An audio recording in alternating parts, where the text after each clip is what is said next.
Uummanni waan godhaa jiru laala. Uummanni waan hojjetaa jiru siniin jedha. Jaarkaana makiinaan suni jechuudha. Makiinaan argaa jirtan suni birrii makiina iddoo ta'e waraabee fida bishaanii mootummaa talanii sobu ta'e hin beeku.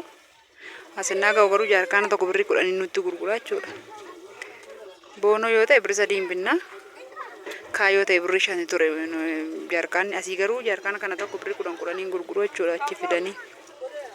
Isa yommuu jaarkaanatti isinii waraabamu boonoo gommaa sarkisaa jiran sana kun isa waraabamaa roottootti roottootti isinii waraabamaa asitti leetiraan jedhamti roottoo san qe'aa mogganaa jaarkaanatti waraabdanii manatti gashitanii achi immoo kana keessaa galabattu jechuudha gashitanii. Akkanadha roottoon takka jirula faayidaan roottoo gurguddaa kun qabu suuqitti inni argita waan uumamaan fayyanne fakkaataa miti. Faayidaan roottoon kun qabu kunoo kana isiniin jedha.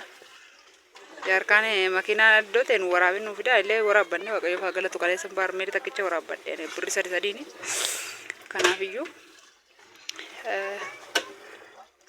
kunoo laalaaga jaarkaanaan guuranii manatti gashuu ganaa ammoo jaarkaana keessaa ammoo baarmeelatti galabbatu. Maaliif immoo sanaan waraabdu jechuudha dandeessu lagommaa ijoollee makiinaatti deebisaaran suni baarmeelitti yoo naqe malee waraabuu hin danda'u jechuudha.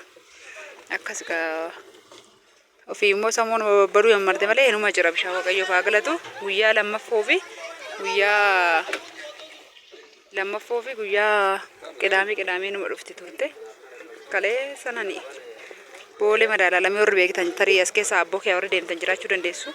Gara boolee madaalamiiti kalee san jaarkaana meeqa waraabbadde jaarkaana 9 moo wante waraabbadde dhugaa isiniin jedha kaasumarraan kaa waaqayyo waa ulfaatu moonaa kooti itti nama waa hojjedha waan ta'eef akkam jirtu nageenya waaqayyo lafa jirtanitti isinii haa baay'atu baga jiraattanii baga fayyaa taatanii isiniin jedha warreen mana keenyaaf addisii taatan sabiskiraayibii godha soorsaa yuutuubii jedhaati warreen turtan immoo laayikii tuqaa isiniin jedha. Kanaafiyyuu masha kin jedhina bishaan hin jiru Addis Ababaatti hin gallottanii waan si yaaddeessu homtuu hin jiru homaa tokko yaaddayina waan hundumaafuu waaqayyo yeroo qaba isinii galee jireenyi waddiidha Addis Ababaadhaan dabartuu akkamittaan deebi'ee galaa hin jedhina waaqayyo waan hunda geettu karaa qaba jireenyi waddiis ta'u waaqayyo karaa qaba isiniin jedha dubartoota wayitee akka dhaabbattee jababaaf sila waan yuutuubii kana isaaniif hin galu yoo silkii yuutuubii kana naasoftanii maal jettanii silkiidhaan kadhatti mana teessee namaan jedhu isinii lolan jechuudha warra ollaa soo isin arrabsan silkiidhaan kadhatti jedhu waan hojii waan hin beekneef qifeeffattuu nama jedhu biyya kana keessatti mortuudha biyyi kun dhugaa rabbi isiniin jedha mortuu fageessitee yaaduun beektu barumsa qabdi garuu shuma barumsa qabdu fageessee yaadu furraamu tasammuun isaanii waan barbaadanaan jedha keessaa dhalattee Itoophiyaa akkamitti arrabsitaa jechuu dandeessu saba hin naqqaane keessa jirna. Saba yoo isin viidiyoo waraabbattanii yoo isin taphataa deemtan yoo isin gammadaa deemtan gammachuu keessan hin hirmaanne jechuudha. Akkas isiniin jedha baga jiraattanii baga fayyaa taatanii obboleettiin keessan nagaa kooti.